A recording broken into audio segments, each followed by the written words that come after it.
हमारे नुमाइंदा खुसूसी की, उसमें भी उन्होंने कहा था कि जनाब कुछ लोग हैं जिनको न्यूट्रल रहने का कहा जा रहा है हमारे ही अराकीन को।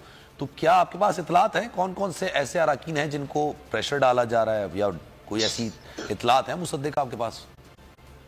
ये तो ज्यादा पंजाब में होगा, लेकिन देखें अगर इस सारी सूरत हाल का खुलासा करके तो मुल्क को फ्रीज करके, मुल्क को एक जगह रोक के मुल्क आगे नहीं बढ़ सकता।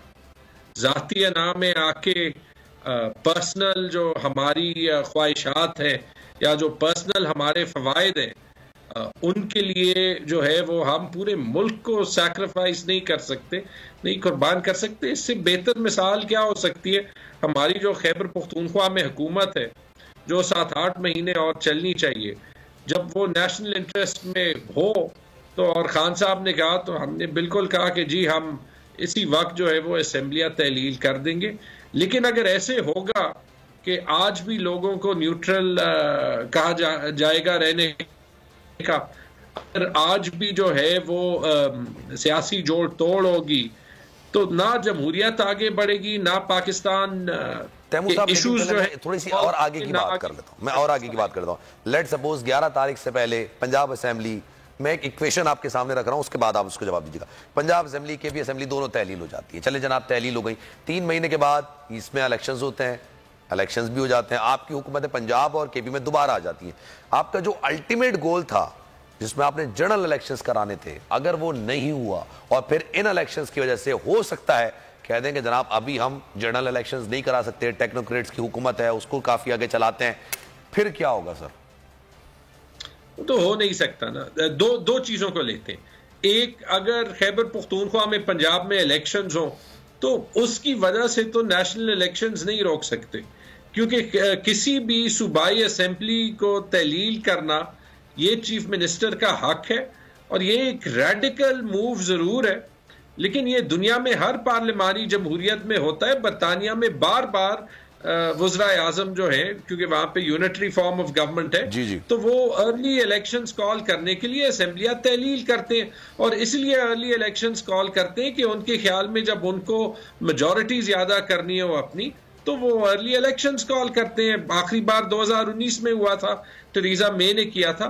दूसरी चीज, टेक्नोक्रेट गवर्नमेंट। देखिए, टेक्नोक्रेट्स का गवर्नमेंट में होना बड़ा जरूरी है, लेकिन टेक्नोक्रेट्स की गवर्नमेंट जिसका आवाम के साथ कोई कनेक्शन ना हो, वो ना पाकिस्तान के मसाइल हल कर सकती है, ना समझ सकती है, और ना इतने मुश्किल फैसले जो कि हमने करने हैं उनको कन्विंस करा सकती है पाकिस्तान के अवाम को। टेक्नोक्रेट बैकग्राउंड मेरा अपना भी है, लेकिन अगर मैंने जो है वो खैबर पख्तूनख्वा की गवर्नमेंट में फाइनेंस मिनिस्टर होते हुए मुश्किल फैसले लिए, इसलिए लिए क्योंकि मेरे पास अवाम का वोट है, और जो टेक्नोक्रेट बैकग्राउंड है वो सिर्फ मेरी ट्रेनिंग करके मुझे गवर्नमेंट का हिस्सा बनाते हुए, ब्यूरोक्रेसी के साथ या टेक्निकल फैसले लेते हुए ज्यादा आसानी करा देता है। टेक्नोक्रेट गवर्नमेंट दुनिया में कहीं भी हल नहीं रहा। 2 मिसालें हमारे सामने। बांग्लादेश में एक फेल्ड एक्सपेरिमेंट था 2007-9 में, और इटली में 2 बार ट्राई की गई है और कभी ये नहीं फेल हुई, क्योंकि अगर हमने जमहूरियत का रास्ता अपनाना है तो उसमें टेक्नोक्रेट आए, सियासी लोग आए, वो जमहूरी निजाम लोग होते हैं, उनके पास मैंडेट होता है ना, they have the mandate of the people कि आप आए और मुश्किल फैसले करने भी करें। लेकिन सर एक बात और मैं आपसे करना चाहूँ, जब पीडीएम की हुकूमत आई थी तो उसके बाद अक्सर और बेशतर पीडीएम की हुकूमत के रहनुमाओं की जानिब से बयानात आते थे कि यार हमने ये क्या कर दिया, हमारे पास तो मईशत नहीं चलाने के लिए कोई चीज़ें नहीं है, खजाना खाली पड़ा है, XYZ। वो कहते थे बड़े मुश्किल हालात हैं। चले उस वक्त थे या नहीं थे, ये तो 2 बहस है। आप कहते हैं नहीं थे, वो लोग कहते थे, लेकिन अब तो हर बंदा ये बात मानता है ना कि खजाना खाली है, कुछ है नहीं, अदायगियां करनी है, डॉलर्स में अदायगियां करनी है, रोल ओवर करवाने होते नहीं होते, चले एक अलग बात है। लेकिन अगर जो हुकूमत आएगी वो तो कांटों का सेज होगी, वो तो कांटों के सेज पर बैठना पड़ेगा। तो आप लोग तैयार है वैसे इस चीज के लिए? मैं अक्सर लोगों को कहता हूं, जब पिछले चंद हफ्तों में सेमिनार्स वगैरह हुए हैं स्टूडेंट्स के साथ, कि पाकिस्तान दुनिया का बेहतरीन मुल्क है और कोई वजह और नहीं है, लेकिन ये वजह है कि ये हमारा वाहिद मुल्क है। तो जो भी गवर्नमेंट आएगी, और इंशाल्लाह गवर्नमेंट इमरान खान की आएगी, गवर्नमेंट आसान नहीं होगी, इसमें कोई शक नहीं।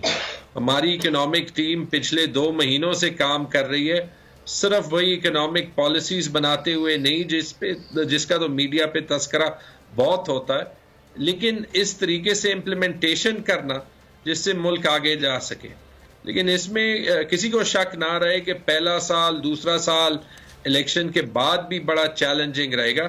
लेकिन सोचें कि अगर ये इलेक्शंस पिछले मई या जून में हुए होते, जैसे इमरान खान ने कहा था, तो अभी सारे मुश्किल फैसले भी हुए होते, गवर्नमेंट जो है वो मुस्तहकम भी होती और वो मुश्किल फैसले। अच्छा सर, अगर आप इजाजत दें जरा मैं एक और गेस्ट को इंट्रोड्यूस करा दूं। हारून रशीद साहब इस वक्त मुझे ज्वाइन कर चुके हैं, तज्जियाकार हैं, सियासत में बड़ा अच्छा तज्जिया करती बात करते हैं। हारून साहब, अस्सलाम वालेकुम, कैसे हैं आप?